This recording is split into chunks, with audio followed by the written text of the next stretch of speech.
सतीश प्रकाश, professor Satish प्रकाश, अगर JDU Uttar Pradesh में आती है, कांग्रेस भी यूपी जोड़ो निकाल रही है, अखिलेश जी 80 हराओ का नारा दे रहे हैं, ये विपक्ष एकजुट हो पाएगा क्या? और बहन जी क्या करेंगी ऐसे में? नहीं, देखिए मानक जी, बहन जी का तो स्पष्ट मानना है और बहुजन समाज पार्टी का स्पष्ट मानना है कि बहुजन समाज पार्टी किसी के साथ भी गठबंधन करके चुनाव लड़ेगी, अपने दम पे चुनाव लड़ेगी। और मेरा एक स्पष्ट मानना है कि बीजेपी को सत्ता से दूर करने का एक ही रास्ता है, पॉलिटिकल पोलराइजेशन मत कीजिए। नेक टू नेक की फाइट में हमेशा बीजेपी को ही फायदा होता है।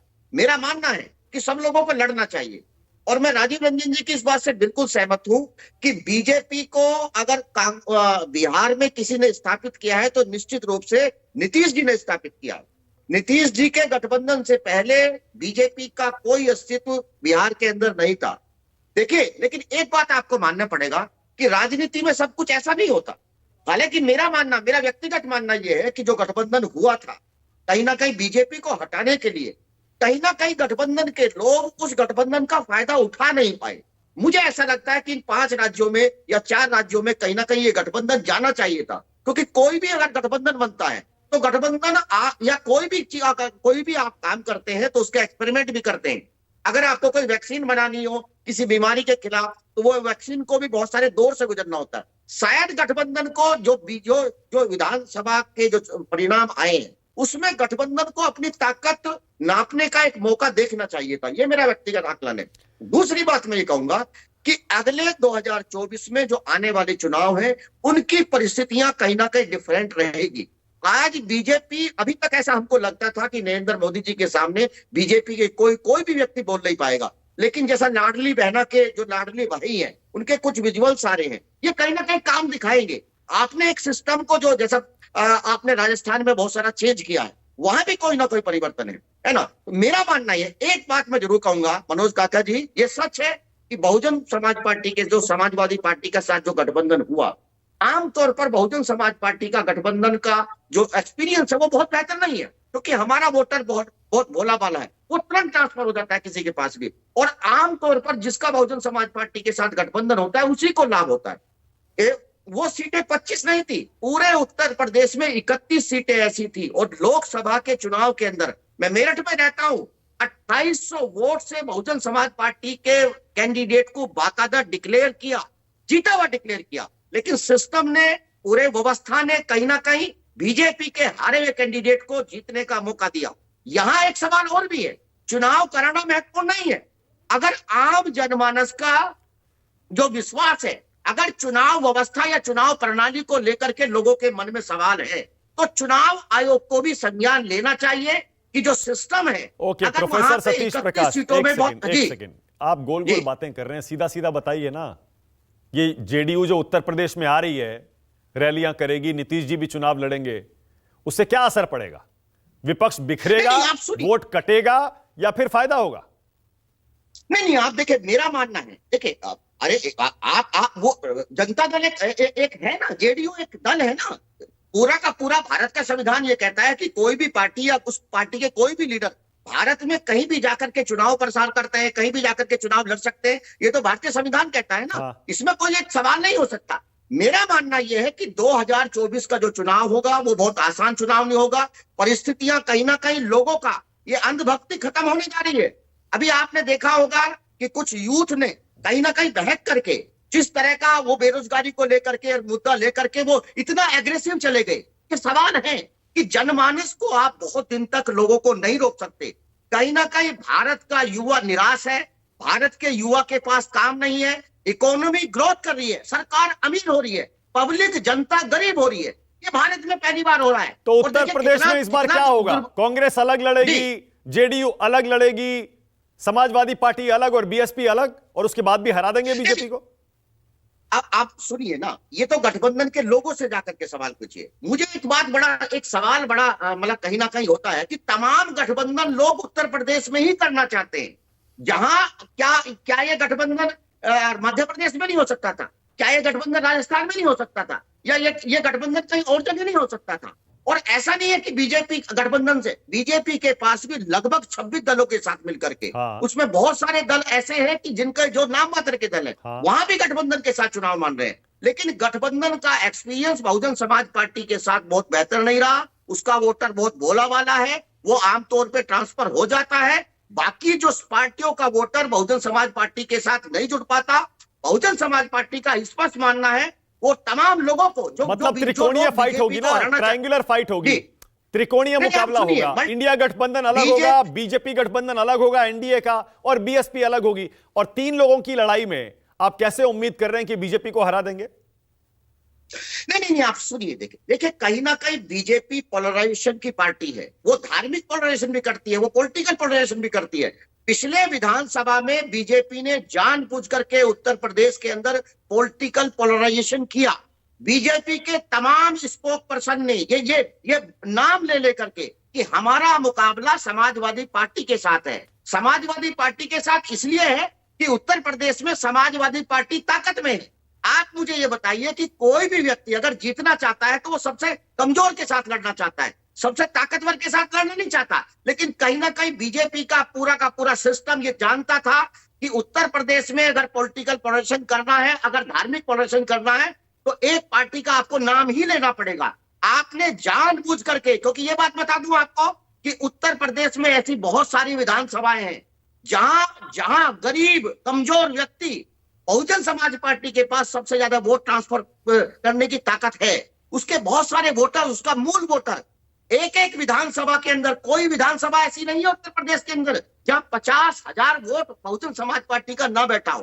तो मेरा मानना यह है कि अभी बीजेपी के इस मामले में नहीं आना चाहिए, जनमानस के मुद्दों को हटाना चाहिए। और साथ के साथ एक बात मैं आपके कार्यक्रम में कहूंगा, मैं ईवीएम के ऊपर सवाल नहीं उठा रहा हूं, मैं ये बात जरूर कहूंगा कि आम जनमानस अगर चुनाव की व्यवस्था को लेकर के सेटिस्फाई नहीं है, अभी लोकसभा में समय है।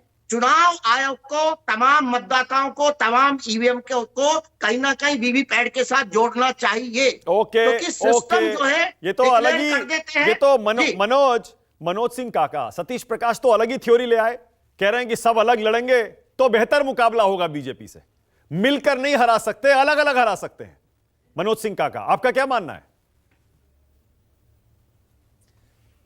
देखिए, सतीश भाई तो हमारे भाई सदृश हैं और जफर भाई भी भाई हैं। जफर भाई ने के बातों से चूंकि सरकार में है, उनके बस उनके आकंठ घमंड पर मैं यही कह सकता हूं, जफर भाई एक शेर है कि तुमसे पहले जो वो शख्स तख्ता नसी था, उसे भी अपने खुदा होने का पर इतना ही यकीन था।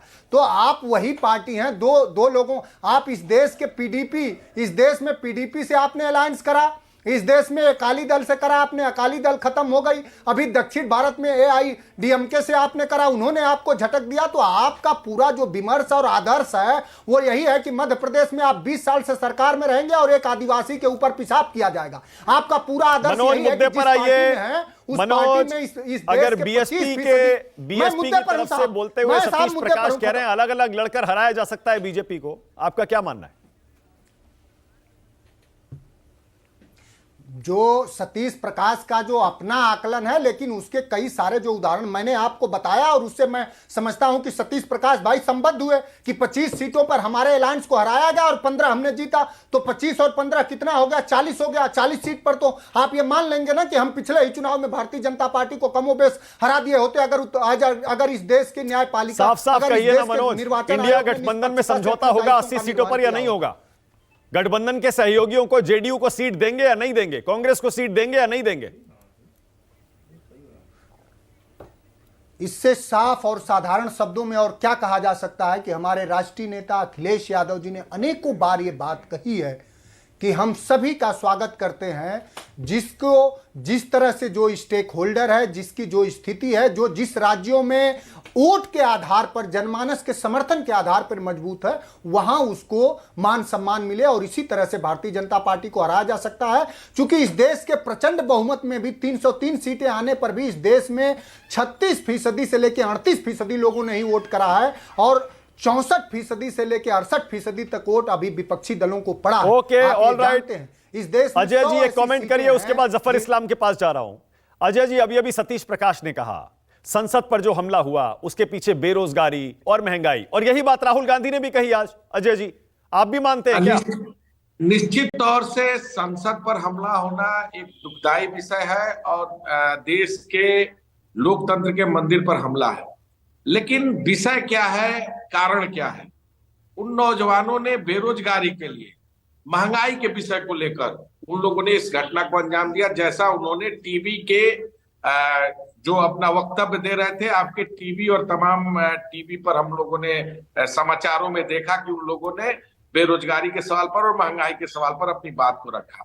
ये कारण क्यों है, परिस्थिति क्यों है? उत्तर प्रदेश की बात आप कर रहे हैं। आदरणीय जफर भाई लगातार इस बात को कहते नहीं थक रहे हैं कि घमंडिया गठबंधन।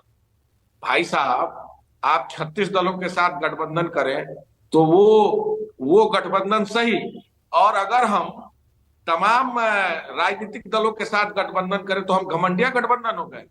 ये आपका घमंड बोल रहा है, और रावण का घमंड नहीं रहा तो आपका घमंड कहां से रहेगा? आने वाले समय में इस लोकसभा के चुनाव में देश की जनता आपको जवाब देगी। जिस तरह जनता आज परेशान है, हताश है, निराश है, किसान आत्महत्या करने पर विवश है। ओके जफर इस्लाम, मैं समझ गया। ऑलराइट जफर भाई, यहीं से शुरू करिएगा। राहुल गांधी ने भी कहा, सतीश प्रकाश भी कह रहे हैं, संसद पर हमला जो हुआ वो उस वजह से हुआ कि आपने देश में महंगाई और बेरोजगारी इतनी बढ़ा दी है, इसीलिए गठबंधन हो या ना हो उससे फर्क नहीं पड़ेगा, आप हारने वाले हैं चुनाव। देखिए ना मानक जी, इलेक्शन हुए कितना दिन हुआ अभी मध्य प्रदेश में? 5 राज्यों में, तेलंगाना में, मध्य प्रदेश में, या राजस्थान में, या छत्तीसगढ़ में। हमारा परफॉर्मेंस कहाँ रहा, कैसा रहा? ज़रा इनसे पूछिए तो।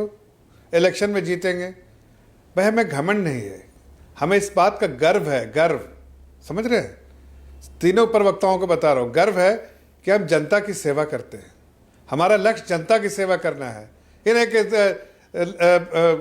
मुलायम यादव जी की फैमिली परिवार का सेवा करना है, उधर राहुल गांधी और सोनिया गांधी परिवार की सेवा करना, उधर चले तो भाई नीतीश कुमार के साथ के बियॉन्ड निकल ही नहीं पा रहे। अरे भाई, नीतीश के भी आ गए और नीतीश जी खत्म हो गए, जीरो हो गए, इसको भी हीरो बनाना चाहने के लिए यूपी ले जा रहे हैं। अरे भाई, हीरो बनाइए, लेकिन जीरो हो गए तब क्या है? हमारे बिना बैसाखी के आप एक कदम नहीं चल सकते। और वहाँ बसपा भी देखिए, वो बीजेपी को हराने के ही सपने। अरे भाई, पहले अपने तो देखिए सर्वाइवल। आप कहाँ हैं? आप तो खत्म हो गए पार्टी, और आप फिर बीजेपी को हटाने का सपना देख रहे हैं। पोर्ट, एयरपोर्ट, रेल, कोई एक संस्था तो बताइए। और कुछ है नहीं आपके पास? कॉन्ट्रैक्ट बेस पर आज रोजगार आपके पास कुछ और नहीं है तो नहीं, कुछ और नहीं बोलने के लिए कुछ नहीं है। अरे देश की जनता देख रही, जो देश का धन लूटा आप लोगों ने, बीच में मत बोलिए, देश का धन लूटा आपने। जितने party of scam and scamster आप कहलाते हैं, एक फ्रॉडिया पार्टी भी आप ही है। घमंडिया तो गठबंधन है, फ्रॉडिया पार्टी है। सुनिए, एक मिनट, आप फ्रॉडिया पार्टी है, आपके लोगों को कहा जाता है रुकेगा, एक फ्रॉड एंड फ्रॉडस्टर्स। भाई मैं चाह रहा हूं इस पर जरा जवाब दीजिएगा, क्योंकि ये भी आज का एक अहम मुद्दा है। इस पर राहुल गांधी कह रहे हैं संसद में जो सुरक्षा में सेंध हुई है उसके पीछे महंगाई और बेरोजगारी है, क्योंकि युवाओं को रोजगार नहीं मिल रहा है। जफर भाई जवाब दीजिए। अरे भाई, जितना आज रोजगार हो रहा है, जितनी आज अपॉर्चुनिटी क्रिएट हो रही है, पहले कभी इतिहास में नहीं। अब देखिए, आंकड़े भी दर्शाते हैं ना। मिनिस्ट्री ऑफ लेबर का आंकड़ा कितना है? 3.5% अनएम्प्लॉयमेंट रेट। 3.5% कितना मार्क्ड इंप्रूवमेंट है जो पुराने के नंबर से। और ये लोग कह रहे हैं इस तरह की बातें। ये लोग जो है कभी भी नौकरियां तो कभी का डिटेल भी नहीं रखा, और इसीलिए आज तक जो पेरोल मेथड होता है जो ऑन रियल टाइम बेसिस पे कभी इन लोगों ने कोशिश देखी। और ये लोग जो है देश को लूटने में बिजी रहे, देश को आगे बढ़ाने में नहीं। अरे भाई, आप सब बैसाखी के सहारे चलने वाले लोग हैं। आपको एक सेकंड रखिए, एक सेकंड। देश को आपने जफर इस्लाम फ्रॉडिया पार्टी के मेंबर है भाई। संसद पर हमला क्यों हुआ फिर? राहुल गांधी कह रहे हैं महंगाई बेरोजगारी की वजह से। आप जनता के ऊपर अत्याचार कर रहे हैं। क्या एनसीआरबी का डाटा? अजय जी एक सेकंड रुकिए। मैंने इसीलिए बताया बेरोजगारी का आंकड़े बताए। अरे बीच चुप रहो, बीच में जफर इस्लाम, चुप रहो बीच में। हाँ जफर भाई बोलिए, संसद पर हमला क्यों हुआ? हमने बेरोजगारी का नंबर आंकड़ा दिया, तो कहाँ बेरोजगारी है भाई? 3.5% है। ये जो फ्रॉड पार्टी के जो स्पोक्स पर्सन है उनके बारे में मैं नहीं, दुनिया में 2013 में कहा जाता था party of fraud and fraudsters, government of scams and scamsters. ये फ्रॉडिया पार्टी है। संसद पर उसके हमला मेंबर क्यों है। हुआ जफर इनके इस्लाम, यहाँ बता fraud नहीं के रहे अलावा आप। कुछ आता ही नहीं है, करप्शन के अलावा कुछ आते नहीं। अरे मैंने कहा ना, देखिए कोई सरफिरा एक दो ऐसा हो गया तो इसका मतलब आप युवा को आप बदनाम करना चाहते हैं। भाई हमने बताया कि आज की युवा पीढ़ी के लिए इतने जो रोजगार के अवसर पैदा किए जा रहे हैं, इसीलिए 3.5% है अनएम्प्लॉयमेंट। जफर भाई वो तो आतंकवादी है ना, 7-8% यूएपीए लगाया गया है, आप सिरफिरा कह रहे हैं। हाँ नहीं, हम आतंकवादी ही तो सरफिरा होता है, और कौन होता है? तो जो उस पर जो कानून के तहत लगा है, लेकिन उसको आप कहिए पूरे देश के युवा के बारे में इस तरह से बात जिस कांग्रेस की कर रहे हैं, वो बेतुकी बातें कर रहे हैं। मैं इनको बताना चाहता हूं कि आंकड़े देख के बात कीजिए ना। 3.5% का आंकड़ा मतलब ज्यादा नौकरियां बढ़ी है। ओके, आज आप मेरे पास देखिए टाइम खत्म हो गया नौकरी आज मेरे पास टाइम इतना ही है। अब उत्तर प्रदेश, जैसा मैंने बताया, फोकस बन गया है। देखते हैं क्या उत्तर प्रदेश में इंडिया गठबंधन के घटक दल सीटों का कोई समझौता कर पाते हैं। राष्ट्र की बात में आने के लिए बहुत बहुत धन्यवाद आप सबका। छोटा सा ब्रेक ले रहा हूं, खबरें जारी हैं। राष्ट्र की